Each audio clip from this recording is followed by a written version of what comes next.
Today on a very important This Week in Startups, it's Breaking News Mondays. Bill Nguyen, the co-founder of Color, is with us. They're flush with cash. They've got a brilliant idea. They are all the rage. And of course, they're on This Week in Startups today, right now. Let's do it.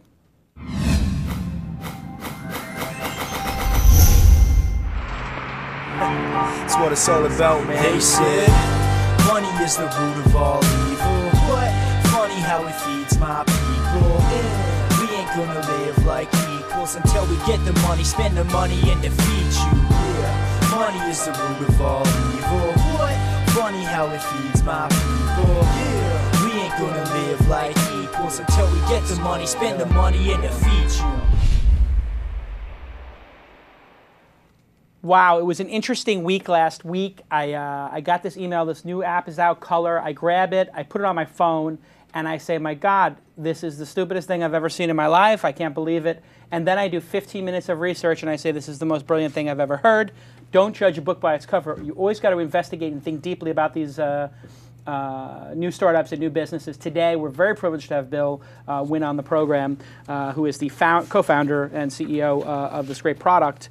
But before we get into that, I just want to let people know that .co, don't you know, the .co contest is almost done on April 1st, or whatever show comes after April 1st.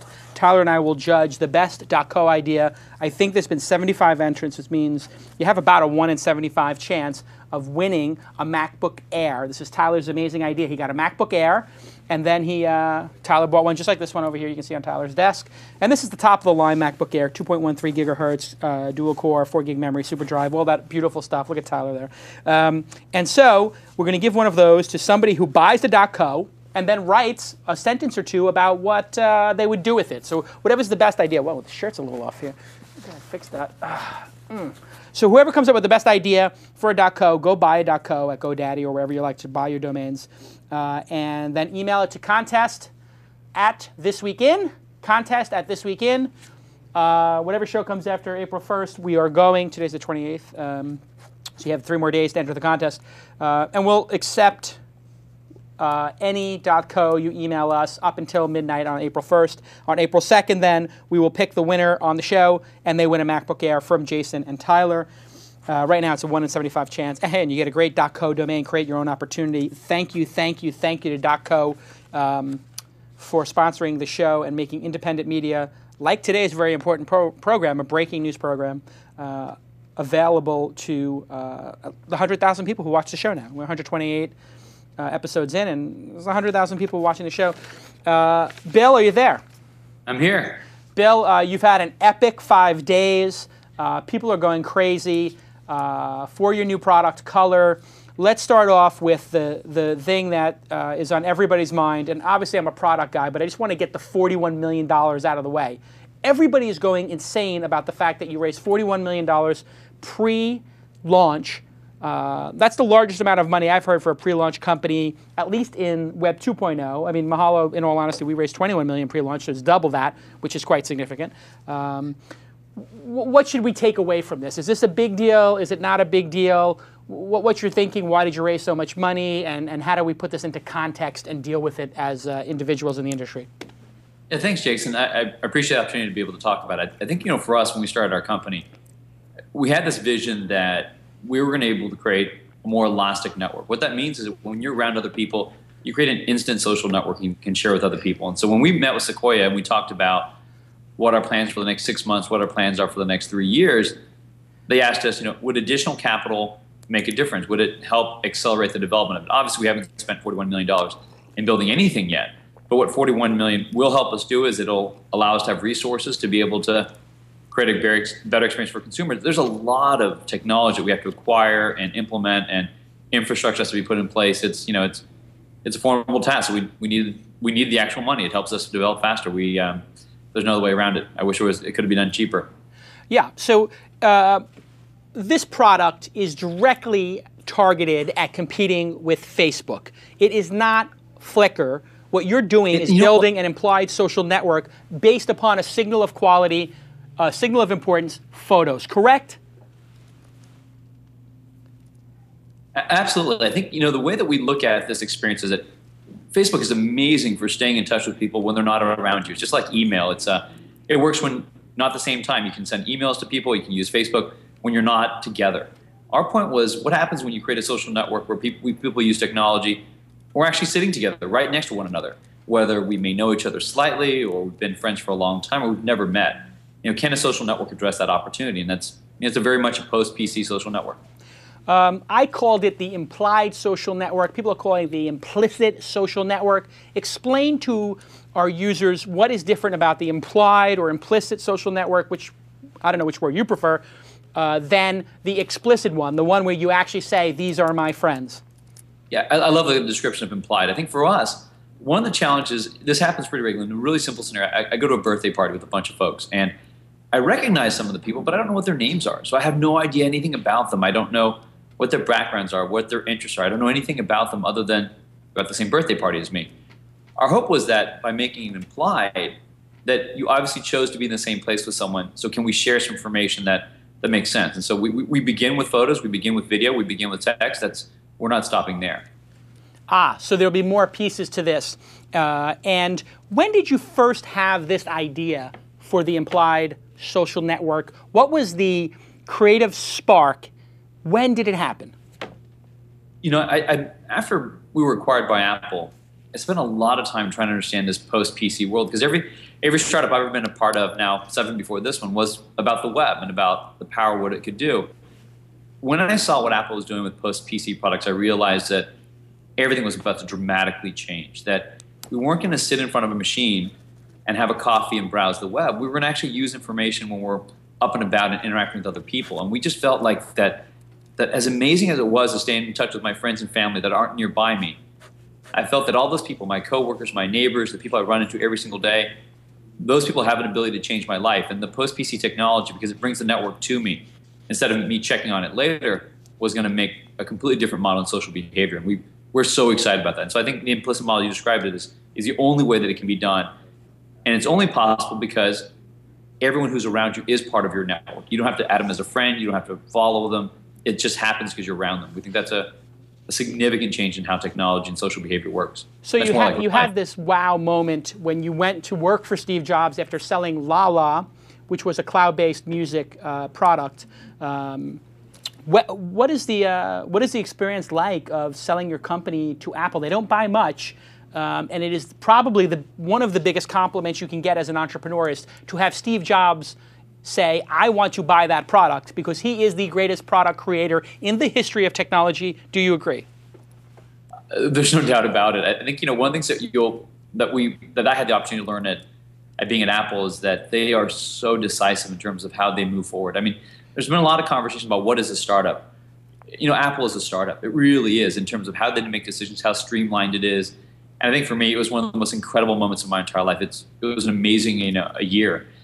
I will say that the only reason I'm at Color and building this thing is if I didn't believe in this implicit social network and designed around the post-PC and the devices they created, I would have been happy for the rest of my life being at Apple. It's an amazing, amazing place. So why not stay? Why not build this inside of Apple? Do you think it couldn't have built inside of Apple? It's not a social networking company? No, I think Apple can build almost anything they want to. I think they're pretty amazed in how they can adapt and do different things. I think for me was that, when I think about the implicit social network, I think the things that Apple is doing with the post-PC world is one part of the solution. The other part of the solution was created at Google. It's a very different culture. It's a culture designed around networking. It's a culture around machine learning. I think what I had to do is I had to start a brand new company because I had to bring those two pieces together. I had to build what Apple thought about in building a perfect vertically integrated solution with all the machine logic and machine learning that Google had done. So we're the combination of those two things. We tried to hire that way. We've tried to think about the future that way, and we're every day we're trying to get there. So let's talk about the app and how it exactly works. I've been using it here. A lot of the people at Mahalo have been using it. I take a bunch of pictures. I've been driving around the Tesla every time you probably have seen my photos. Every time I stop at a light, I take a picture because I'm just trying to throw my pictures everywhere to see what happens in Santa Monica, Brentwood, LA. Sure enough, Mike Bracco, one of the people here, Jason Ramp, one of the people here, I start seeing they're putting their photos up. But now I'm seeing photos from Mike Bracco's weekend when I wasn't next to him. Explain how that works. Right. So the way that the system works is that, first off, we call it a multi-lens, which is to use every single camera around you, whether it's an iPhone or an Android, to capture images and experience together. It's really amazing technology that we use to network these things together. So, and I apologize that we've done other things such as UI that have kind of hindered this simple experience. So once you take pictures together, what we do is we start what's called an elastic network. That means that you did something together with intent. So when you guys separate from each other, you'll see his life and his activity. Now, if you stop taking pictures with him, you stop looking at his photos, what will happen is he'll fall out of your elastic network. It's kind of like Back to the Future, and where they kind of fade away.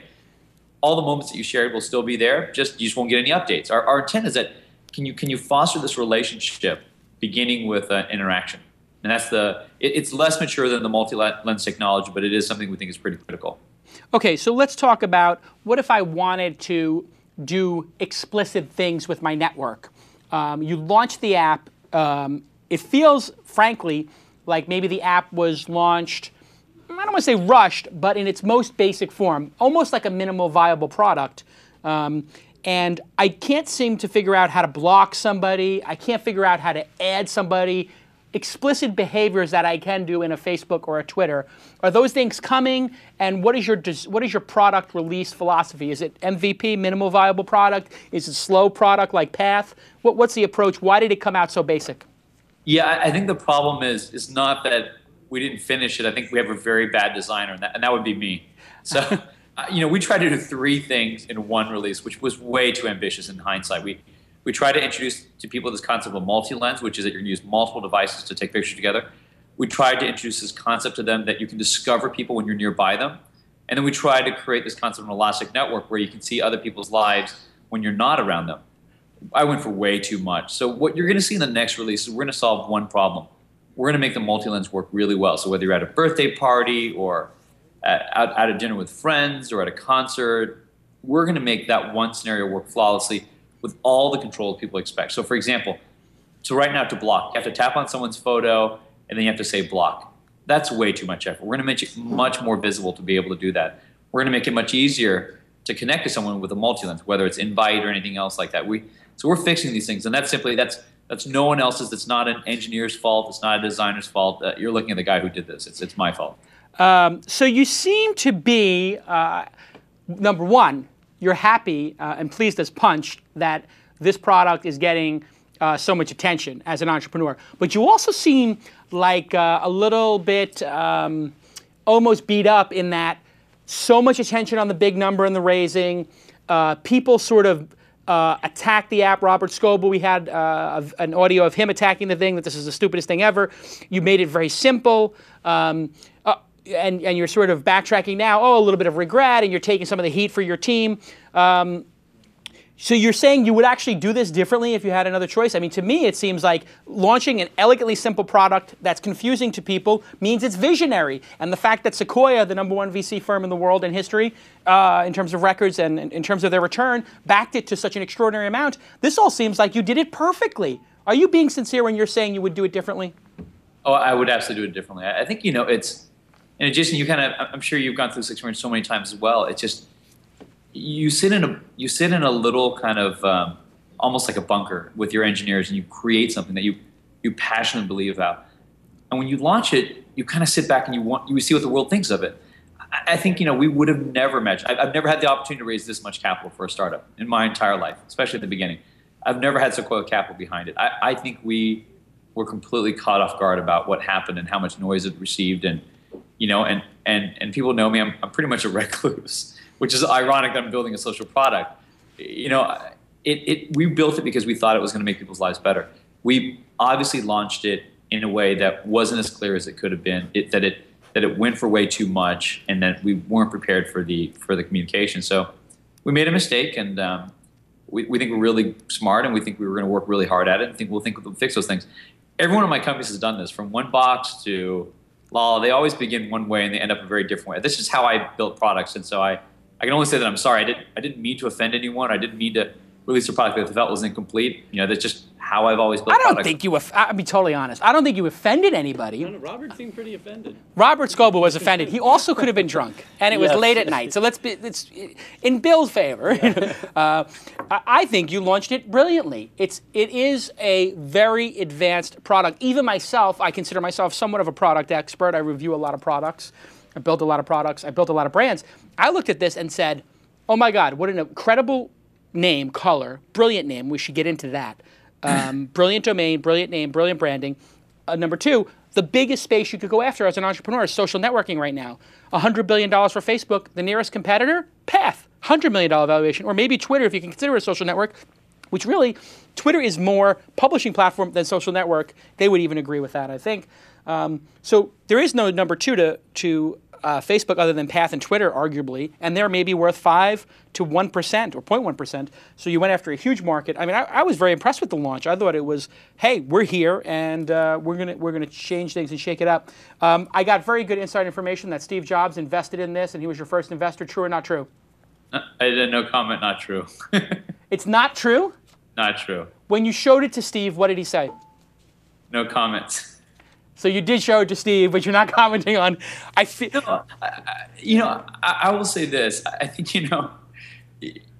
we realized that we built this thing because we wanted to build it. I mean, I can say with all sincerity, it was an absolute surprise to us what happened last week. There was no master plan. There was no beautiful thing. So if it's a great launch, it's purely credit to dumb luck. That's pretty much it. But what I think is, the name was done by design. At least I can take a little bit of credit for that. And I also can say that we take a very long-term perspective about this. It does, by the way. Getting one-star reviews from people doesn't make us feel good, and because we're almost all engineers, and so we're trying to do our best to represent what we're building. But we're engineers. Our feelings get hurt just like anyone else. We want to do a great job. We want to do it well, and we're disappointed by the reception that people have given us. Now, some people are starting to get it, and it's almost despite us, despite my design. People are starting to get it and they're able to use it. But all I can say is wait for the next release. We have not literally slept. We were doing 20-hour days. We haven't left this bunker. I did go up to a mountain this last weekend and literally drove right back. It's just so we're trying everything we possibly can to do a good job, and we'll do better. But isn't it true that if you do something truly revolutionary, if you do something that is so far out there that it's going to make a difference, 80-90% of people are not going to understand it initially? Boy, but you want 100% of people to understand it, right? I think, great technologies are things that you open up and they just work. I think the iPad is that way. Apple devices are that way. I think what we fail to do is there's a concept called guardrails, which is what's the path that people should take to understand your product. I literally put them in the middle of an intersection. So, again, my bad. But I think, the next release, I think we put up guardrails, put up some really great things that will help people understand how to do a multi-lens. And once they do that, everyone that's done that loves it. Yeah, we just made it really hard. We put you in the middle of an intersection. I know that I've already started to love it because people around me are using it, and if you use this in Boise, Idaho, and nobody else is using it, it sucks. Just like Facebook sucks or Twitter sucks. Twitter had the same problem, which is why they created the suggested user list. That's exactly right, but people forget that they're now all crazy about Twitter. Oh, it got Twitter panned. Early on. I panned it. Early on, people were like, why would I use this? I used to get in heated arguments with people in restaurants and be told to hush, hush, hush, because I was like, no, this is going to be huge. And people were like, no, no one will ever use this. I'm with that. See, journalists used to tell me, no one will, this is the stupidest thing, this is what I mean. What I said to Evan Williams and Biz at lunch was, are you guys idiots? You made Blogger. If anything of substance is going to be said, you have to have a blog post. You just have the headline of a blog post. You don't have the actual blog post. This 140 character limit will be the death knell. It turns out it was the success of it. Doing a new schema for connecting people, which is what this is doing, and yes, with way less friction. You don't have to have permission. The implied and all, social network is brilliant. Implied or whatever. I don't have to ask your permission. You don't have to grant my permission. I don't necessarily. It's all public. Right, but way less friction. That's a whole new schema that people will take time to get their heads around. Yes. Just like it took people time to get around Twitter. Yeah, what does it mean I have followers? Exactly. Right. What does it mean I have this frictionless? What's the follower and all that? Yeah, all that debate. Now, you said something interesting early on about being a bit of a nerd, a bit of a recluse. Is this the social network for people who are antisocial? Like, I don't have to say I want to be friends with you. I can just see that we are friends. It's almost like this works better for the wallflowers than it does for the extroverts. I think you exactly nailed it. I mean, I built a product for myself, right? I think, you walk into a dinner party, and especially in our industry, everyone knows everyone. I literally have not gone to a conference in like 10 years.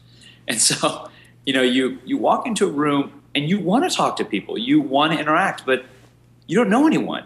Our theory was with this application, you could launch it, and within about seconds, you would get a sense of who people were like around the room. By the way, DJ Patel, who was the chief science officer at LinkedIn, came to us. He's our chief product officer now. And what he was talking about is imagine not only seeing pictures of people, but being able to see additional text. Jason, you might like Bill because he interacts or works with this other person that you may know. That type of information, instead of being on a web page, we're now display to you in real time in front of the other person where you can do something about it. So it is without a doubt, it's for the rest of us. It isn't just for the people that are outwardly social, because I'm not one of those people, so I wouldn't even know how to build a product like that. The name, attribute to Apple? Yep, it is. I think, when I was a kid, it was 1977. I was like about 6 years old. My dad bought an Apple II. And we went to this computer store called Computer Craft, and it was a dump. It was like a warehouse, and we're one of the first computer resellers. It literally changed my life. And so over the years, I've always tried to understand why the logo was these different bands of color. And then, someone at Apple finally told me, it's like, if you think about it, it was the first device that could display color as a computer, as a personal computer. And I was kind of blown away by that. So when I was thinking about a name of a company, I thought significantly about that as well. Like, how do I create a social network that includes everyone from every aspects of life and different levels of, privateness and public behavior? How do I do it to pay a little bit of homage to Apple? So that's the name Color. It's, I think, the world that place. You landed Sequoia as the investor. They were so impressed with the idea and perhaps so stung that they didn't famously get into Facebook. They offered you double the money to go faster and stronger, as you said. This is the only firm you wanted to work with? This was your dream in terms of an entrepreneur, to work with Sequoia? Why? It's funny. One of my co-founders is Peter Pham, and he is an absolute social butterfly. He's the opposite of me. And I'm sure he would have had people lined up around the corner talking to us. We literally sent one message to the guys at Sequoia, to Doug and Mike, and they met us and they invested. That was the only people I ever wanted to work with. I mean, I think that's what's so funny about this, all this noise that's happened. We did things because we loved to and because we wanted to work with people. We didn't do it with some other expectation of it. And these are unintended consequences. But the reason we want to work with those guys is that they've seen things early when people didn't understand how they worked, and we thought that they would have the patience and the tolerance to let us try. And they have. They've been incredibly supportive. Through all this crazy week, they've been incredibly supportive of what we're trying to do. And when we get together, all we do is talk about product. How many days did it take to close the deal with them, and how was the negotiation? It was a 45-minute conversation, beginning to end. And at the end of the conversation, Moritz and Doug just said to you, we want to do it? I think we both wanted to do it. There were a lot of different paths this company could have taken. And I think the conversation for them was, what type of company do you want to create, and how endearing do you want it to be? We instantly felt this kind of bond that we wanted to build this together. I don't view them as just investors. I view the same way about Mike Krupke at Bain Capital. This is a partnership. They've invested in us, but they also trust us as partners to build this thing out. And so, things like this whole week of all this crazy noise and everything else, it's just they've been incredibly supportive of us. It's almost like it's like siblings or parents. They've been really wonderful. What am I looking at here? I'm going to pull up my screen. People started discovering URLs on the Path site. Can you pull up my screen, guys? These collections of photos. Yep. Well, maybe you can't. There it goes. We just pulled it up. Yeah. What is this? It's pretty cool. It's basically, that's called a multi-lens session. So what happens is, as soon as you create a session, you can share it on Twitter and on the web or anywhere else. You can share your albums because they're public photos. And so there's some sort of a web component here on the output browsing side. So you're, in terms of mobile and the non-PC world, you're not opposed to there being a PC involved in this process. Well, boy, to me, it's sure a bridge. If I could avoid it, I would. As a product person, I like putting everything we have into the mobile environment because I think that's where people are going to experience it. I think that's where the experience is most rich. At the same time, we're still at 30-something% penetration on smartphones and Androids and iPhones. So we still have a long, long way to go, and we wanted to make sure that if you're having a party or a moment or experience and you want to share with other people on Twitter or on email, that it was possible. So we made that possible. Now that said, once you open that Pandora's box, I think you have to do a good job. And so we're constantly looking at that and trying to find cool and creative ways to play with it. It's kind of neat though, because if you think about what happens on Facebook and the web, you take a picture, a bunch of pictures, you go the next day, you curate, you pick which ones that you want to post, you post them up to Facebook. This is very different. So literally you can start an event, take the very first photo, and people can start seeing them as they're coming in real time, uncurated. It's actually a very, very amazing experience for people to see this stuff happening. It's happening in real time. Tyler, any questions from the audience? I see the chat room is flying by at miles a minute. Is there a good question? Let's get the best question out of there. All right, you keep thinking about that. The one question people keep asking is, why wasn't it ready for South by? Yeah, I mean, you launched this the week after South by. Robert Scoble almost had a heart attack. Were you actually planning on releasing this at South by Southwest, truly? You know, I think it's so funny. I've had the opportunity to speak at South by Southwest for several years running. I keep no-showing. I just don't like conferences. Robert is right. Everyone's right. We should have done it. We could have done it. We didn't, because I don't like conferences. Again, my bad. It's my responsibility.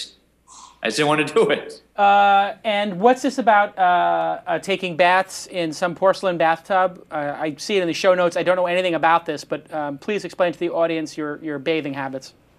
Okay, so you know, there's we occupy an old place that used to be called Waterworks. They sold really beautiful bathtubs, and so we gutted everything except we left one simple bathtub and a window, and that's my desk. It's again, I think, you know, you try to build products and you try to work with people that are going to make you be better than who you are. And that's kind of like getting married. You find someone that makes you a better person than you actually naturally are. And so I put my office and my desk, which is a bathtub, in a window, so people literally can walk right by, and I look like a puppy in a window. It just forces me to be more social than I actually am, because otherwise I'd be hanging out in the basement somewhere and not talking to anyone, just doing you that no one understands. Tyler, question from the audience. Another question from Jeff Clapp. He wants to know about the kind of data mining aspects and how that can play out long term. Yeah, what's going on with it? I mean, there's a lot of data going on here, since you're doing everything implied and it's public without choice. What do you plan on doing with all this data? Well, let's begin with something really important. When you launch the application, we don't ask for a password, and we don't ask for your phone number, and we don't ask for your email address or your physical address. The reason is we do not collect personal private information. We just don't do it. Now, the information that we're collecting, when we call it data mining, and I wish there was a better term for it so people weren't afraid of it, but it's no different than when Google does data mining to give you an algorithm for a search result. It's no different than what Amazon does. We're trying to help you get a better answer. So none of that information is being sold or solicited anywhere else. We don't even know what's happening. We're only sending signals back to our application or our servers, so we can actually identify where you're located, so we can make sure the people next to you can actually connect with you. That's it. So what do you know about me? You know that this photo came from my specific iPhone because my iPhone has an ID? Well, that's a really great question, Jason. I mean, we actually don't know who you are. We only know your iPhone. That's it. You know, because it's a thing about human design. We put a picture and a face along with a phone so people could talk to one another, but all color knows is your phone. That's all we know. We know the identity of the phone, but you're just a bunch of numbers and serial numbers to us. We have no idea who you are. So it's funny, people send us emails about support. Here's an example where we made a mistake. When people have a problem right now, they're emailing us on support and they're saying, my app doesn't do this. And I realized, oh my gosh, I have no way of getting back to them. I have no idea who they are. So we have to add a button in our application so when you can do support, you actually do it from the app, not from the web. That's an example. What happens if I lose my phone? Do I lose my implied social network? The answer right now is yes. So Don't lose your phone, people. Don't lose it. The answer is that we've started with this effort of doing a backup where if you identify your phone number, we can link back to it. But the problem is I don't want the phone number, so I'm trying to find a better answer to that. So right now, you have to give us your phone number. I don't like that, answer that so much, and so we're trying to think of something more creative and more technology-driven. But the shorter answer is please don't lose your phone. Speaking of amazing, beautiful products, how about Squarespace? What an amazing product. Bear with me, Bill. 24-hour support, full-featured iPad app, and they recently updated their iPhone app. Go to squarespace.com/twist and get a 14-day free trial. If you spend any money with Squarespace, and I'm using Squarespace not only for my launch site, not only for the launch hackathon, not only for the launch newsletter, but I am going to be using it for a very special product I'm launching on April 1st. It's only 3 days, but you can't tell anybody. I know what it is. It's a squeal competitor. No. But anyway, Tyler and I are going head-to-head to see who's... but anyway, on April 1st, I'll be launching a brand new Squarespace site, and it is going to rock the industry. But if you would like to rock one of these This Week in Startup bags, show them the bag, show them the bag, show them the bag. These, I ordered 200 of them. They cost about $15, $20 a pop. So I spent some cheddar on this. That's wholesale as well. I'm just saying, I dropped like 4 G's on these bags. Yeah, but retail, that'd be like $40. Yeah, you know who I'm giving them to?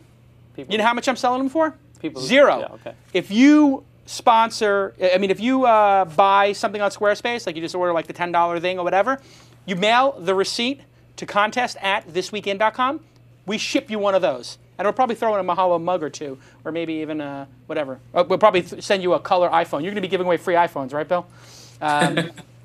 Anyway, Squarespace is an amazing product. As you guys know, I only accept advertisers on the program if Tyler and I both double-tested, double-approved. Tyler and I both love and use the product. And, Tyler gets paid a lot to be on the show. I paid them money. You pay them money. That's the crazy thing, is I'm actually like a paying customer. I'm a paying customer, too. And you know what? I could call and I could say, hey, Anthony, who did a great job on the show, hey, comp my account. Hook me up, yeah. Yeah, I could say comp my account. I don't do that because I want to pay. I want to pay for products that do a great job. I like that, yeah. Exactly. And Squarespace is one of those beautiful products. And if you want one of those beautiful bags, just email your thing. Hey, tell me, Peter Pham, why did you bring him on as a co-founder? I mean, you could have owned all this huge equity for yourself. Why bring in Peter Pham? Yeah, Peter's an amazing guy. I think you try to, again, like you try to bring people to the company that provide different perspectives and things. I'm literally the worst social recluse ever. So, Peter's the opposite. He's an amazing social butterfly. He allows people to see some of the things we're doing, and he's done an amazing job at that. I think for him, it's also a great experience of being at a company that is literally completely engineeringly focused. I think he's learning a lot. I think we're learning a lot, and it's been a blast. It's been fun. He was on the program. Perhaps the best business development partnership person in the industry. What are the top 2 or 3 partnerships you guys want to have? Have you thought that far ahead? We have. I think they're less about partnerships, more about development. I think, for example, we're going to be a great developer on Twitter. We love their concept of an open network. We're going to be a great developer on Android and a great developer on iOS, and he's done amazing things in that area. And what you're going to start seeing from us specifically about partnerships is ways of using color. And this around this multi-lens technology, you're going to see us partner with television networks and live venues and music and sports, because we want people to use this product together. And Peter has some amazing, amazing things in that area. And I think hopefully we're announcing some of them this week if we get them done in time. And we're excited to see what happens. Freeloader. What was freeloader.com? I see that you worked as a VP at Freeloader. What was that? Freeloader was, I worked for an amazing, probably the best entrepreneur I've ever met, or one of the best, a guy named Mark Pincus. So, Mark Pincus and I, we used to compete. He had a product called Freeloader. I had a product called, of all things, WebWhacker. And we competed constantly in this same kind of offline browsing technology back in 1996. And Mark called out to me and asked me to run products for him, and I did. And again, I worked him very briefly at support.com. He's one of the most amazing entrepreneurs I've ever met, and an incredible guy. And so I've had an opportunity to build really neat products for a lot of very fun people. How do you get rid of the penis problem on your product? People start taking crotch shots. People go crazy. Turns into Chatroulette, which turned into penis roulette basically 48 hours after it's launched. You don't know who I am. You can block me. What are you doing to protect against people taking explicit photos or just grabbing an iPhone or a throwaway phone and start flooding the place with garbage? Yep. So that's a great question. So one of the things that we've always tried to do at Color is to be better than the web. And so I say on the web, one of the things that I think there's this comic, which is joke, is that you take a really nice person, you add the web, and they become a very different type of person. And it's because it's fairly anonymous. So what we did was that if you take an inappropriate image on our system, there's a couple of significant consequences. When you're around other people, they're going to see those images, whether it's your coworkers, your family, your friends. So it's not just really good. There's a social reinforcement that if you do something bad, the people around you are going to see it. When you're reported of doing something bad, our system is instantaneous, by the way. There's no review process. We instantly block the material upon review. So we mechanically turk that. That means that we have people reviewing these images in real time. to make sure they're inappropriate or not inappropriate. Wow. If they're deemed to be inappropriate, so we immediately block it to begin with. If they are inappropriate, unlike the web, when you block someone on the internet, they just go create another free account and they're back at going they're doing. In this case, we're breaking a $600 smartphone tied to a pretty expensive data plan. It's a very expensive game. Like it's funny, we've seen over the weekend people not even taking inappropriate pictures, but just testing the system out, flagging one another, and we get these crazy emails going, "We really, really apologize. Can we get back in? Because you actually really do break the phone from the application." So wow. Just PC World is much better for this. So you can't possibly mechanical Turk every image. I mean, you could. You got $41 million in the bank. You charge 2 cents an image. You could actually technically do a lot of photos. I'm assuming you do the first 5 a person does, first 3. Yeah, there's a whole algorithm to how we evaluate. We think it's pretty good science. It's a little bit proprietary, and so we think it's a kind of a unique innovation, and we filed some patents around it, but we're pretty aggressive. Is the implied social network patented, and is it patentable? We believe it is. We filed patents around the elastic network, around multi-lens, around a lot of these technologies. I mean, honestly, in the end, we're not a company that is intending to become a patent troll. Our objective is never, ever to go sue anyone else. If someone wants to copy some of the stuff we do, they can innovate whenever they feel like it.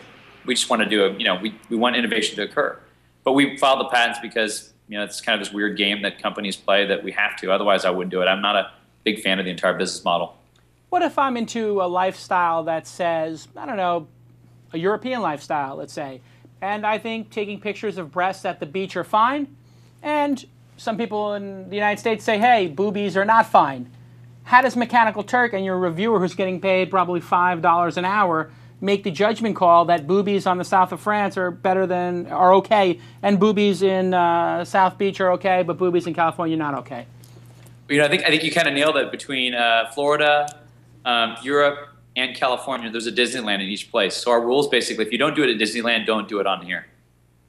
So the site is scrubbed so that if I took pictures at, I don't know, anything that was even remotely sexual in nature or provocative, it's going to not be allowed? Yep. And the reason is really simple. For me, I'm Does this all go back to the fact that you are a recluse and a nerd? Pretty much. I knew that was going to be his answer. I want grandparents to feel safe around using this. By the way, there's a version of color that we are designing. We've been in development since the very beginning of the company, specifically for kids. And the reason is this. I've seen kids cyberbully each other to unbelievable levels with no accountability. And so we've been testing this concept with kids, which is what happens if you use color in an environment where everyone sees everything? Your teachers see it, you see it, all your friends see it. So you can collaborate without this ability to create clicks. So we're nowhere near ready to release that type of product, but I want kids to be able to use it. I want grandparents to be able to use it. I want me to be able to use it. I want kids in college to be able to use it. But in order to achieve that, you kind of have to have a basic level of decency. And again, if you're not going to do it in Disneyland, don't do it on here. What impact would the product have had in Egypt, Libya, other places we've seen revolutions? And how do you think it will be received in a place like China that is currently going through, some would say, a socialized democracy? Or some would say other things. It's socialism, it's democracy, it's somewhere in between. Have you thought about the political, political aspects of this product? I think when we looked at what was happening in Egypt, we were blown away. Because you look at the role that Facebook and Twitter played, we're envious beyond comprehension. We were just amazed how technology could provide social change. Now, we've thought about that from the very beginning of our company. We were building something called the News API, which specifically is a curated version of our technology. So news organizations can use it for that exact purpose, to disseminate information. It's starting to happen already in Japan, where we actually have done amazingly well, and for some reason it just worked better than it did in the US for some reason. They're actually using it to share information about what's happening in their towns, across areas, because it's purely based on proximity. If you're in this one area, all the information is shared. You don't have to friend or like or follow anyone. We think removing those barriers, in case you guys described it really well, is incredibly powerful. So we're starting to see the early days of it. We're miles away of being able to provide any type of social impact the way that Twitter and Facebook has. But do we aspire to do those things? Absolutely. 1/3 of Twitter's traffic comes from photos, depending on who you believe. Another third from social gaming. what implications would social gaming have on this platform where I could play Bejeweled with anybody who's in my circle, or other games could start to happen with proximity? Are you going to compete in social gaming? I mean, I've known Mark Pincus for, almost 16, 17 years. He's the CEO of Zynga. I think the world of social games, we've thought about it deeply. I think if we ever do something in that area, we work with a partner like Zynga. They do a pretty damn good job. It's pretty hard to compete. Yeah, so no need to go there. What do you think of Path? It's hard. I think some of the things that they do are very, very innovative, but I think they just view the world very differently than we do. I mean, the analogy I give when people talk about photo sites and other things compared to what we were trying to do, it reminds me of the early days of Yahoo. I think Yahoo looked at the web and said, the right answer is we're going to hire 10 or 20 people, and they're going to look at web links and tell you what the best links are on the web. Google took a very different problem. They data mined. They looked at all the information on the web and tried to apply an algorithm to it so they could give you the best of the web, not a small subset. I think by saying to someone, these are the only people that matter in your life, that doesn't make any sense to me. I think that it's the opposite. If I pick just my friends and family, those are the people that have the least ability to change my life. They make me comfortable, they make me happy, but they have almost zero ability to change my life. I think people that change my life are the people I meet at work and in my neighborhood and at restaurants every once in a while. Those are the people that change my life. We're designed for the other 6 billion people you might meet, not the 50 that you want to identify. Talent wars, going insane in the valley. What are you going to do? How do you compete in terms of talent? Yeah, boy, I think there's two ways to compete on talent. I think the obvious answer people will say is money. It's not true. Engineers join a company because they believe in the mission that we're trying to achieve. They believe that what you're doing is significantly different and significantly impactful. So that's number one. Number two, structurally, we don't have any product managers other than the one guy that makes bad UI, which would be me. The entire engineering team, they own their product cradle to grave. We work together with them incredibly tightly in terms of trying to define their products. We have arguments, we have disagreements, but they own their product. So, doing something that's big and significant and allowing them to control their fate and try to design things together, that's why great engineers work with you. I mean, the money part, you're not going to be able to beat Google. They can out-offer anything. So the only way that you can get great people is if they believe in what you're trying to build. Last question.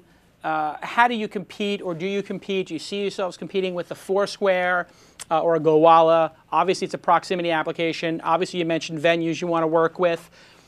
Am I going to be checking in implicitly? Anything I do explicitly, I say I'm going to check into something. It's something that we really don't do. So I think there's a much more likelihood that we may partner with someone like that than compete with them. Ours is really about, if you're there, you're there. So I'll give you a great example, and it kind of applies to what we think about business models. I don't want to give you an ad about a place that you're actually not there for. It just seems weird. It doesn't seem like something that Google would do. I mean, they gave you ads because you were looking for something. So we want to make a better experience for people when they're there. And we do know they're there. There's no reason for you to ever say that I have to say, here I am. Just all you got to do is turn on the app. If you don't want to, then don't turn the app, right? And so advertising, you think, is the monetization here, or do you think it's servicing the venues? Where do you think the money is in this space, or do you not care for the next 3 years as you build scale? Yeah, no, we deeply care. I think that any business today will not be successful if it doesn't have a business model associated to it. So from the very beginning, this is maybe we've done a really, really awful job of explaining this to people, and it's because we, it's so much about the product, so much about the funding, just all kinds of stuff have come out. But we view that a community is made up of several parts. It's made of the people, your neighbors, your coworkers, and the places that you go to. So we do believe that our business model is going to be tied to those businesses that we so frequently visit as part of a community. And the objective there is not to drive traffic into them. The objective is to provide a better experience when you're actually in the business. So for example, wouldn't it be great if I could walk into a restaurant and the restaurant knew who I was and was able to provide me better service because they remember that I had come back before. It's more about repeat business and more about a better user experience. And that stuff, it's a much longer conversation, but we'd love to have it someday of the product that we're going to launch. And we think that is about 5 to 7 months away. We're working pretty hard on it. We think it's pretty amazing. And I'm going to try to beta test that a little bit more before I launch it. Bill, you've been unfairly labeled as the biggest sign that there is a bubble today. how do you deal with that as an entrepreneur and in managing expectations and with your team? That'll be my final question for you. Yeah, thanks, Jason. I would say that from our team perspective, we're a really tight group of 30 guys and gals. We depend on each other. We work together. We literally here until the middle of the night together. Not much from the outside world affects that operating mode. What does affect it is it hurts our feelings. Anyone that says that, telling people that your product is not what it could be, or they don't understand it, or they don't like it, or they think it's a bubble, it's going to hurt your feelings. It's impossible to think that. Now, I think the world that we're trying to create is going to make that slightly less possible. I think that when people are around each other and they use our technologies, they're going to be a lot more polite, because you just don't do that to other people when they're right in front of you. That's what our product is trying to go. So we take it with a little bit of humility, and we hope we can build a little better world than the one that exists right now. God, I wanted that to be my last question, but you keep opening the door up for some philosophical belief that the implied social network will lead to better behavior. Can you explain this a little bit further? Because this is like the third time in the interview you've mentioned that because we can brick the $600 phone, because you're being connected to the people and it's not in clicks. Do you actually believe that there's something special about the implied social network that's going to make the world and people behave better? What is that? Explain it. Well, I think when we started, from the very beginning of the web, there was this effort to bring people together. And I think the PC technology, this again, I guess it's a full circle. It's why I love Apple so much and why Apple inspired what this company is. Apple believes in this post-PC world, and what it means for social behavior is that there is now accountability. So when you use a piece of technology and you comment about someone else, our technology works very differently. You're likely in physical proximity of them. You're not going to throw a slanderous comment at someone or cuss them out because they're within about 30, 50, 100 feet of you. The consequences are very different. Forget about altercations. It's just impolite. And so we think that when people start interacting with our technology in these circles, they're going to be much more considerate of one another. They're going to be much more empathetic. Like, for example, I'll give an analogy. One of our coworkers wasn't able to go to the office. And instead of sending an email to everyone that I'm not showing up, he started taking photos of him making soup, as basic as it is. And at the very end of this kind of long chain, he had a picture of his child who was sick. People are just more empathetic. If you know the people around you and you see their life, and you know that they really are who they are because they're within 150 feet of you, your behavior is going to be very, very different. In all reality, we want to end virtual reality. We're kind of tired and done with the online forums where people just get to yell at each other. We think it's kind of a really sad commentary on where society is. Bill Nguyen, co-founder and CEO of Color.com, the implied, if not empathetic, social network. Thank you for being on the program. Thank you so much. We appreciate the opportunity. Wow, what a great interview. I believe that this is a company for the ages. This will be one of the huge wins. And I think right now, Zuckerberg is literally in a war room going insane, figuring out how he's going to copy this idea. He is absolutely, that's how he... He's definitely pondering hard, yeah. He's going, holy cow, how did I miss this? Yeah. And everybody said, what would be the social network after Facebook? Right. And I said, you know what? Buzz had a little something. There was something to Buzz because it was an implied social network, huh? With the address book. Then a Path. I said, hey, there's some other spin there. And basically Google gave up on Buzz. Amazing. Path, it felt like, this 50-person rule, personal. There's something going on there. Yes. But this is the one. This is the one I am convinced will become the social network that could actually challenge Facebook. Right. Well, there's an interesting development as you go from MySpace to Facebook to Twitter and now this, which is the idea of dissolving boundaries between people. And dissolving boundaries. Dissolving boundaries. And they have taken a whole new... I would almost say that's an insight from Tyler, dissolving boundaries. Okay. Let that... I mean, it's actually lucid, though. Yes. Because, so keep going. Well, technology has... The internet in general is constantly bringing us more and more and more together into this singularity type of group mind, right? Right. So in this case, you no longer need to identify yourself. You no longer need to ask for permission to follow somebody. You don't even know when people are following you. It's bringing us all much more closely together, which fosters that empathy network that he's talking about, which is pretty profound. And he's exactly right. Like, people act very different when they feel like somebody's very close to you. Well, for example, if you call this is one of my favorite sales techniques or whatever for business development. You call somebody, and you say, I'm right down the street from, oh, hey, George, hey, Jason, how you doing? You pick up the phone. You have no idea who I am on the other end of the phone. Right. Said, hey, you don't know me, I'm Tyler, but my office happens to be like around the corner from you. Right. Psychologically, you are going to treat me much more different knowing that I can walk over to your office. That's true. Right. So I use that technique when I want to meet with somebody important. Right. This is just a Jason I'm in your inside town, tip. yes. I said to Jeff Bezos, I'm in Seattle, Yeah. working, doing some partnership stuff. Would love to show you what we're doing with Weblogs Inc. I was not in Seattle. I was in New York. Right. But I said, I'm in Seattle. He said, yeah, sure, stop by tomorrow. Sure. I got on a plane to Seattle. Yeah. You're right. There are some signs like that. Anyway, Yeah. I'm absolutely fascinated. I can't put the app. The real amazing thing here is the difference between, it's almost opposites between path and color, right? Like one is... Well, that's the thing. But they both seem to have something. Right. And this is one of the things.